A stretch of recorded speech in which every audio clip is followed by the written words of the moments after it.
ভাবনামুখের আরেক এপিসোডে আপনাদের সবাইকে স্বাগত। আপনারা দেখলেন একটা আপিল যেটা ফেসবুকে সবাই লিখছেন যে পীড়িতের বাবা বলেছেন যে আমি কোনো টাকা নেব না, তার কারণ এতগুলো আমরা বাচ্চা ছেলে পেয়েছি, মানে এতগুলো আমি বাচ্চা পেয়েছি ভারতবর্ষ জুড়ে, যে আমি কোনো গভর্নমেন্টের থেকে টাকা নেব না। এইখানে এসে স্টেটমেন্টটা হয়তো স্টপ হয়ে যায়। আজকে ভারতবর্ষকে বোঝানোর জন্য দু তিনটে জিনিস বুঝিয়ে দিই, তারপরে আমরা আসলে সেখানে ঢুকে যাব। Justice, we want justice, we want justice. সবাই বললেন জাস্টিসটা কে কাকে দেবে? মানে 10 লাখ টাকা বা 7 লাখ টাকা চাওয়া হয়েছিল থিসিস পেপার লেখার জন্যে, তো সেই ডক্টর কি সরি বলে একটা জাস্টিসকে ডেলিভার করবেন? আজকে পুরো সিস্টেমের যে ঘুণ ধরে গেছে, আজকের না, আমি 85-86-এর কথা বলছি। অদৃশ বিশ্বাস আমাদের বন্ধু ছিল, তারপরে সে প্রফেসর হয়। সে তখন বলেছিল যে থিসিস লেখার জন্য প্রচুর মেয়েরা তাদের প্রফেসরদের সঙ্গে শুয়ে পড়ে। আপনারা প্রচুর রেগে যাবেন, কিন্তু সত্যটা তো সত্যই থেকে যাবে, সে মারা গেছে সুসাইড করে। তাই কোনো সত্যকে ধামাচাপা দেওয়া যায় না, সে বারবার উঠে আসে।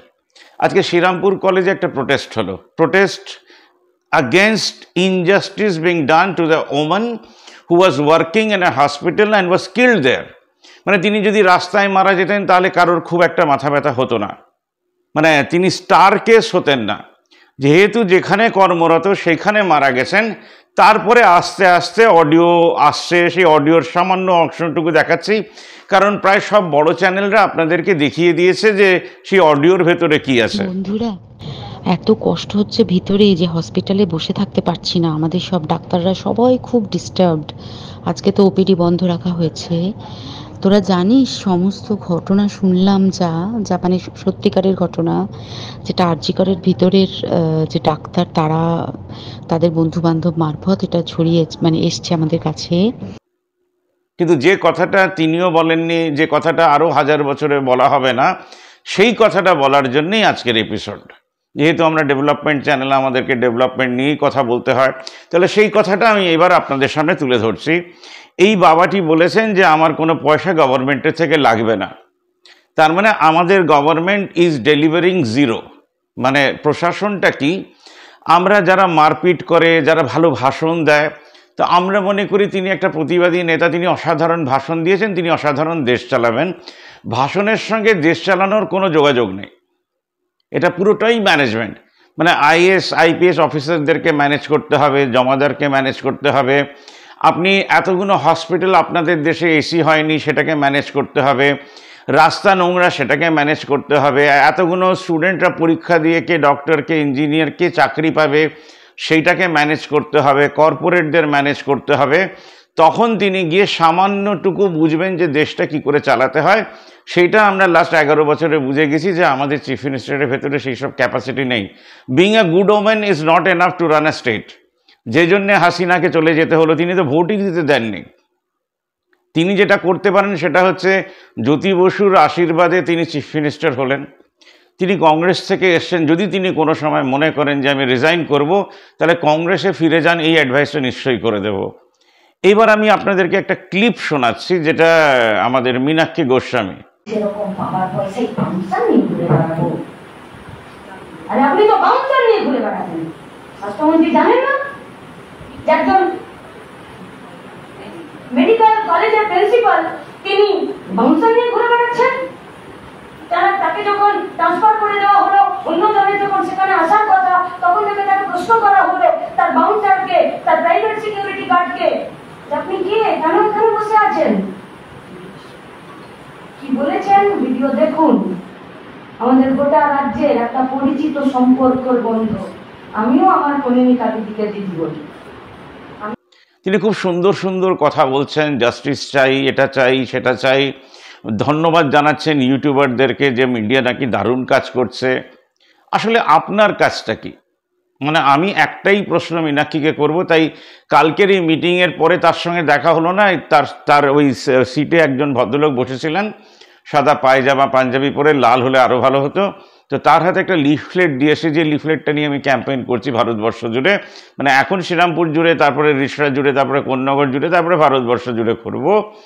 সেটা হচ্ছে যে আমাদের দেশের গভর্নমেন্ট তার ব্যর্থতা লুকোতে পারছে না, তাই উঠে উঠে আসছে চারিদিক দিয়ে।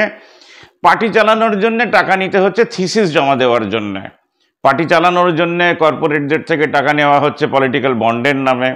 কোনো লটারির মালিক 950 কোটি টাকা দিয়েছেন, তাও পার্টিটা চালাতে পারছেন না।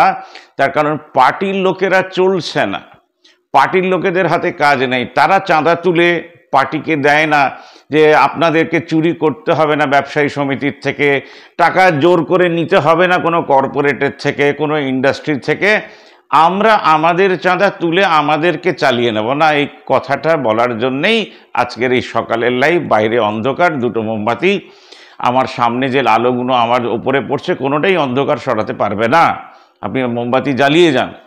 কিন্তু যেদিন সাধারণ মানুষ ঠিক করবে যে আমরা চেঞ্জ আনবো, সেই চেঞ্জের কথা বলছি। তার মানে গভর্নমেন্ট তার ব্যর্থতা লুকোতে পারছে না ফ্রম সেন্টার টু স্টেট, এই পার্টটা মিটে গেল, শূন্য। এদিকে অপোজিশন পার্টিরা চেঁচিয়ে চেঁচিয়ে চেঁচিয়ে চেঁচিয়ে প্রচুর শূন্য তৈরি করছেন। ভাবুন এই কেসটাই হয়নি, তাহলে মীনাক্ষী গোস্বামীকে কালকে প্রেস কনফারেন্স করতে হতো না। কিন্তু 24 পরগনা থেকে যে ছেলে মেয়ে পাচার হয়ে যায়, তার পাশে ডিওএফআই, সিপিআইএম কেউ দাঁড়ায় না, কংগ্রেস দাঁড়ায় না, বিজেপি দাঁড়ায় না, তৃণমূলও দাঁড়ায় না, পুলিশও দাঁড়ায় না, প্রশাসনও দাঁড়ায় না। একটা চেক রেডি থাকে, যদি কোনো মেয়েকে পুলিশ বাঁচিয়ে দিতে পারে সেই ফ্যামিলিকে 5 লাখ টাকা দেওয়া হয়, সেই মেয়েটিকে কাউন্সেলিং করা হয়। মানে খুব সুন্দর ব্যবস্থা। মানে আমাদের দেশের মেয়ে ছেলেরা পাচার হবে, তাকে আমরা আটকাতে পারি না। রিপোর্টিংয়ে আসে 20টা 25টা করে পার ডে এরকম পাচার হয়ে যায়।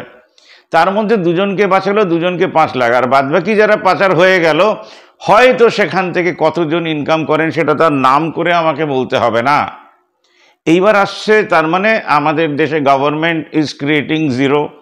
আমাদের দেশের অপোজিশন চেঁচিয়ে চেঁচিয়ে মঞ্চ করে উত্তর চাই, সেই গভর্নমেন্টের থেকে উত্তর চাই যিনি উত্তর দিতেই পারবেন না। তার মানে Meenakshi Goswami, Biman Basu and team producing zero. সাধারণ মানুষেরা 14 তারিখ রাত জাগলেন, হাঁটলেন, we demand justice, we want justice. কার থেকে জাস্টিস?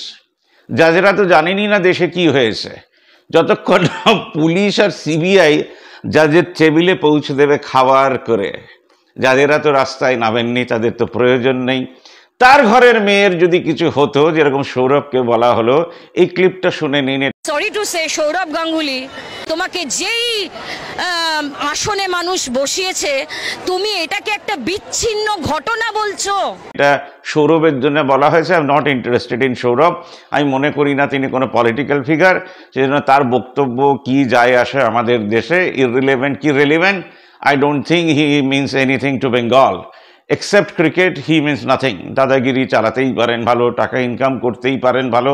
বেশিরভাগ 99% মানুষের এই জন্য জন্ম হয়েছে যারা নাম করেছেন। 1% তাদের ভেতরে বেরিয়ে এসে দেশের জন্য কিছু ভাবেন। সেজন্য আপনারা ভাববেন না, আমার উপরে রাগ করতেই পারেন। এইবার আসছে আসল দেশের কাজ। ধরুন শ্রীরামপুর কলেজে একটা প্রোটেস্ট হচ্ছে, এই মুহূর্তে আমি সেই ছবিগুলো দেখাচ্ছি। তারা কি বলছেন? ইররিলেভেন্ট। তার কারণ তারা 1 ঘন্টার জন্যই প্রোটেস্ট করতে পেরেছেন, সারাদিন প্রোটেস্টের জন্য রাখেননি। সেই ছবিটাকেই দেখাচ্ছেন যেটা 14 তারিখ রাত্রিরে করা হয়েছে। তারা নতুন করে কোনো ড্রয়িং সেখানকার কলেজের স্টুডেন্টদেরকে দিয়ে করানো হয়নি, তাই আমার কাছে খুব রেলিভেন্ট মনে হয়নি যে তারা কি কথাটা বলছে। ইনফ্যাক্ট স্টুডেন্টদের কোনো কথাও তুলে ধরা হয়নি। সৌভিক তার ভিডিও পাঠিয়েছে, সেটা আমি আপনাদেরকে দেখাচ্ছি। এবার আসল কাজ গভর্নমেন্টকে বাদ দিয়ে বলছি, কারণ গভর্নমেন্ট ভাববে কি ভাববে না, আইএস অফিসার করতে দেবে কি দেবে না, পুলিশ স্টেশন করবে কি করবে না। ভালো পুলিশের লোকেরা আজ অবধি আমাদের দেশে ইম্প্যাক্ট ফেলেনি, বাজে পুলিশ অফিসাররা রেগুলারই ইম্প্যাক্ট ফেলে দেয়। তো ভালো পুলিশ অফিসারদের কাজ, ভালো পুলিশের কাজ কি হবে? অরূপ মুখার্জি সবর সন্তানদের জন্য একটা স্কুল খুলেছেন, সবর ডেভেলপমেন্ট ট্রাস্ট। তিনি অসাধারণ কাজ করছেন। আর একজনকে চিনি যিনি বারাসাতে বাচ্চা ছেলেদেরকে নিয়ে কাজ করছেন, রেগুলার খাওয়ান, ভালো কাজ করছেন। কিন্তু বাদবাকি ভালো পুলিশ অফিসারদের কাজ, ভালো নাগরিকদের কাজ, ভালো পার্টি কর্মীদের কাজ কি হতে পারে? আপনারা মাসিক একটা চাঁদা দিতে পারেন। এই যে মেয়েটি মারা গেল, সে একটি ইনকাম করতো, সে তার গরিব বাবা মাকে নিশ্চয়ই মাসিক দিত। সেখান থেকে তাদের ঘর চলতো। সেই স্যালারিটা কত একটু যদি আরজি করে ডাক্তারদের থেকে জেনে নেন, তাহলে আমি ধরে নিচ্ছি Meenakshi Goswami will take charge এবং তার কর্মীদের বলবে যে 200 জন কর্মী যারা চাকরি করেন যে 200 টাকা করে দিন, হয়তো 40,000 টাকা হবে। সেই টাকা প্রতি মাসে টিল ডেথ মানে সেই বাবা মা যতদিন বেঁচে আছেন সেই টাকাটা তার বাড়িতে পৌঁছে দিতে হবে। এটা হচ্ছে কাজ। শ্রীরামপুর কলেজে নিউজ পেপার ব্যাংক শুরু হয়েছিল, তার মানে আবার করে শুরু হবে। এবং তারা কোনো শহীদের ফ্যামিলি, শ্রীরামপুরে একটাই শহীদের ফ্যামিলি আছে, তার মূর্তির সামনে সারাক্ষণ গেট বন্ধ থাকে, সেই গেটটা খুলবেন এবং সেই ফ্যামিলির কাছে ধরে নিচ্ছি 10,000 টাকা পৌঁছে দেবেন। সেই ফ্যামিলি বলতেই পারে আমাদের টাকা লাগবে না, তাহলে তাদের হাত দিয়ে কোনো ভালো কাজে খরচা করাবেন। এটা হচ্ছে স্টুডেন্টদের কাজ, একটা কলেজ। তার মানে হাজারো হাজারো কলেজ এই কাজটা করতে পারে। কোনো ডক্টরকে এরকম মাথা নিচু করে টাকা দিয়ে থিসিস লিখতে হবে না, সেটাকে কে অ্যাসিওর করবে? কোনো জাজ তো অ্যাসিওর করতে পারবে না। কোন অন্ধকার রাতে আপনার ঘরে আপনার ডিন এসে বলছে সকালে 7 লাখ টাকা দেবে, নাহলে পরীক্ষায় পাশ করতে দেব না, তক্ষুনি তাকে চড়াতে হবে, তাকে কিল মারতে হবে, সেই রাত্রিরা রেকর্ড করার সিস্টেম রাখতে হবে এবং তক্ষুনি অ্যাকশন নিতে হবে। এইটা আমাদের দেশে গর্বিত ভীতু স্টুডেন্টরা করতে পারবেন না। তাই আপনারা একটা কাজ করতে পারেন, আপনাদের মোবাইল থেকে রেকর্ড করে মুখটাকে ঢেকে পাঠাতে পারেন যে আমি আরজি করে চাকরি করি, এটা আমার প্রবলেম। আমাকে পারলেন না, আমি নাম্বারটা দেখাচ্ছি, বড় বড় চ্যানেলকে পাঠাবেন, তাহলে বড় বড় ইম্প্যাক্ট হবে। সেই বড় বড় ইম্প্যাক্ট থেকে হয়তো কোনো একদিন সাংবাদিকদের হাত ধরে আমাদের দেশে চেঞ্জ আসবে। তাহলে কি কাজ হলো? গভর্নমেন্ট একটা দেশে ব্যর্থতা হতেই পারে, সে শূন্য ক্রিয়েট করতেই পারেন, কারণ তিনি ম্যানেজমেন্ট জানেন না। আমাদের দেশের অপোজিশনের হাতে কোনো কাজ নেই। বিমান বসু বেঁচে আছেন কেন? কি রেজাল্ট আমাদেরকে দেবেন? মৃত্যুর পরে বলবে এত সুন্দর মানুষ, এত ভালো মানুষ মারা গেল। কালকে আবার একটা ভিডিও চলে এলো, তিনি ইঁদুর খেয়েছেন। তো তিনি ঠিক করেছেন যার বাড়িতে থাকবেন পার্টির কাজে গিয়ে সে যেটা খায় সেটাই তিনি খাবেন। একটা ইররিলেভেন্ট পোস্ট, কি করব জানে? আমি জানতে চাই তার কোটি কোটি যে সাপোর্টাররা আছে যারা বাম পার্টি করেন, তারা কি তার কথায় উঠে কোনো অ্যাকশন নেবেন? এইরকম একটি মেয়ে, কালকেই শুনলাম এর মুখে যে রিসরার একটি ছেলে, যেটা রামকৃষ্ণ মিশন আমাদের রহরাতে পড়তো, সে সুসাইড করেছে, হয়তো তাকেও মেরে দেওয়া হয়েছিল। তো একটা গাড়িকে তো মীনাক্ষী আটকাতে পারলো, এরকম কটা গাড়ি অ্যাক্সিডেন্ট করে নিয়ে চলে গেছে, জ্বালিয়ে দিয়েছে। আমাদেরই মধ্যে এই যে সভ্য শহর কলকাতাকে বলা হয়, সে জানে না কাকে পথ দেখাচ্ছে। কিছু ক্রিমিনালরা আমাদেরকে পথ দেখানোর চেষ্টা করছে যে ভুল পথে হাঁটো, ভুল পথে হাঁটো, সব কিছু মেনে নাও। তারই প্রতিবাদ ছিল 14 তারিখের রাত, তারই প্রতিবাদ ছিল 14 তারিখের রাত। এখন অনেকেই বলছেন কি হলো হেঁটে। মনে রাখবেন 77 বছর লেগেছে সাধারণ গৃহিণীদের এইরকমভাবে রাইজ করে রাত্রির 12টার সময় হাঁটতে, কারণ ওটা পঞ্চমীর রাত ছিল না, ষষ্ঠীর রাত ছিল না, কোনো অসুর দমন হয়নি। অসুরকে দমন করতে হবে না। 99% ক্রাইম আমাদের দেশে হয় ইকোনমিক ব্যাকওয়ার্ডনেসের জন্য, কারণ ওপর লেভেলে যারা আছে সব শূন্য ক্রিয়েট করছে। 15 আগস্ট আমাদের দেশের পিএমের ভাষণ একটা শূন্য ক্রিয়েট করেছে। তিনিও আজ যাই কাল যাই পরশু যাই এর গ্রুপে পড়ে গেছেন। কিন্তু ভারতীয় নাগরিকরা তো পার্মানেন্ট।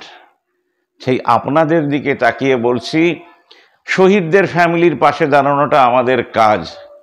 রেগুলার কোর্সে কৃষকদের পাশে আর্থিক সাহায্যের হাত বাড়িয়ে ক্লাব থেকে, মন্দির থেকে, পার্টি অফিস থেকে আমাদের কাজ। কারণ আপনাকে কেউ বলে দেয়নি যে আমাদের কাজটা কি। আমাদের দেশের যে প্রশাসন, তার কাজ হচ্ছে মানুষকে জেলে পাঠানো। কিন্তু আমাদের দেশে ভালো লোকেরা সেন্টার খুলে সেইখানে ভালো মানুষদের রেখে খাইয়ে পড়িয়ে স্যালারি দিয়ে তারা দেশের জন্য কি উন্নতি আনতে পারবেন সে অ্যাডভাইস নিয়ে নিয়ে লাইভে কাজ করতে পারেন।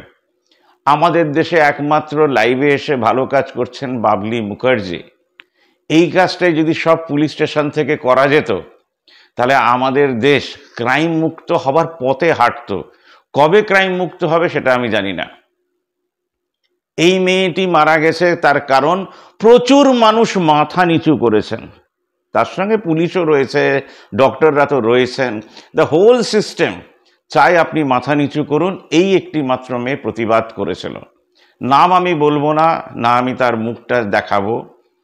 তার পাশে, তার পরিবারের পাশে সিপিএম বা ডিএফআই বা অমুক বা এসইউসিআই দাঁড়াতে পারবে? শুধু একটা 12 ঘন্টার বন্ধ ডেকে দিলেন, সেটাকে আমরাই ফেলিয়ার করে দিয়েছি। কারণ আমি মনে করি না কারোর মোরাল রাইট আছে বন্ধ ডাকার। আপনার মোরাল রাইট সেদিন জন্মাবে যে কজন মানুষ 47 থেকে রাজনীতির কারণে শিকার হয়েছেন রক্তের এবং লাশ হয়ে পড়ে গেছিলেন রাস্তায়। তার পাশে আমাদের দেশের একটি সংগঠনও দাঁড়ায়নি। সেই দেশের নাম ভারতবর্ষ। কোনো দায়িত্ব নেব না। বিপ্লব এমনি হাওয়ায় হাওয়ায় আসে না। বিপ্লবের জন্য ভাবতে হবে কেন আপনারা ফেল করলেন। আজকের মতন এতটাই। খারাপ লেগেছে, ভালো লেগেছে, যেমনই লেগেছে সাবস্ক্রাইবটা করে দেবেন, তাহলে ভাবনামুখ আরেকটু পথ এগোতে পারবে। এই পথটা খুব সোজা পথ নয়, কারণ অন্ধকার পথ। এই পথের আলো জ্বালাবেন আপনারা। ভাবনামুখ শুধু সেই পথ দেখানোর চেষ্টা করছে, কারণ 1 to 5 রামকৃষ্ণ মিশনের ক্যাপ্টেন্সি করে আজকে বুঝেছি তারা কেন আমাকে ক্যাপ্টেন করতেন। তখন আমি কথাই বলতে পারতাম না। একটি নিরীহ ভালো ছেলেকে ক্যাপ্টেন করে দিলে সুবিধে হতো। আজকে যে মানুষটি কথা বলতে পারতো না, সে এখন কিছুটা কথা বলতে পারে। এবং আমি ধন্যবাদ দেব এই কথা বলার জন্যে সত্যপ্রিয় মুখোপাধ্যায়কে। অপরাহ্ন, বারবার ওই সিনেমাটার নাম ভুলে যাই সেটা, আর হচ্ছে দেবাশিস চক্রবর্তী কথামুখের। এই দুটো মানুষকে আমি ধন্যবাদ দেব। সত্যপ্রিয়দা প্রথম বলেছিলেন, নরেশ তুমি খুব ভালো বক্তব্য রাখো, তুমি সব এপিসোড তৈরি করবে তোমার বক্তব্য রেখে। তারপরে বহু মানুষ বলেন যে সামান্যটুকু ইন্ট্রোডাকশন দিয়ে দেবেন, খুব ভালো লাগে শুনতে। আর দেবাশিস দা তো অলরেডি নাম্বার 1, 2 এর খেলাতে মেতেই গেছেন। That is irrelevant. রেলিভেন্ট হচ্ছে যে আমরা দুজন মিলে এই অন্ধকারে কোনো পথ বার করতে পারবো, যেই পথে হাজারো হাজারো লাখো লাখো মানুষেরা হাঁটবেন। ইনফ্যাক্ট মীনাক্ষী গোস্বামীও হাঁটবেন সেই পথে। বারবার কালকে উনি ধন্যবাদ দিচ্ছিলেন যে আপনাদের সবাইকে ধন্যবাদ, মায়েদের ধন্যবাদ, আপনারা পথ দেখিয়েছেন। পথ তো এখনো দেখেনি, খালি প্রতিবাদ করছেন। আমরা প্রতিবাদ করতে জানি, ঝান্ডা হাতে নিতে জানি, ইররিলেভেন্ট। এই মেয়েটির পাশে আপনি দাঁড়াতে পারবেন কিনা, আপনার প্রতিবাদ মঞ্চ দাঁড়াতে পারবে কিনা, সেটা হবে আসল টেস্ট সারাটা জীবন। মানে পার্টি অফিসের মিটিংয়ে রেজিস্টারে লিখতে হবে যে আমরা অমুক দিন ঠিক করেছিলাম, আমাদের লাখ লাখ লোককে লাইভের মাধ্যমে জানিয়েছিলাম কিভাবে আমাদের ব্যাংক অ্যাকাউন্টে টাকা আসবে এবং সেটা কি কি কাজে লাগবে। ভারতবর্ষ তখন আরেকটা স্টেপ নেবে, 26-এর ইলেকশন আরেকটা স্টেপ নেবে। নইলে তো আমরা আছি রবীন্দ্রসঙ্গীত গেয়ে নমস্কার করে বিদায় নেবার জন্যে।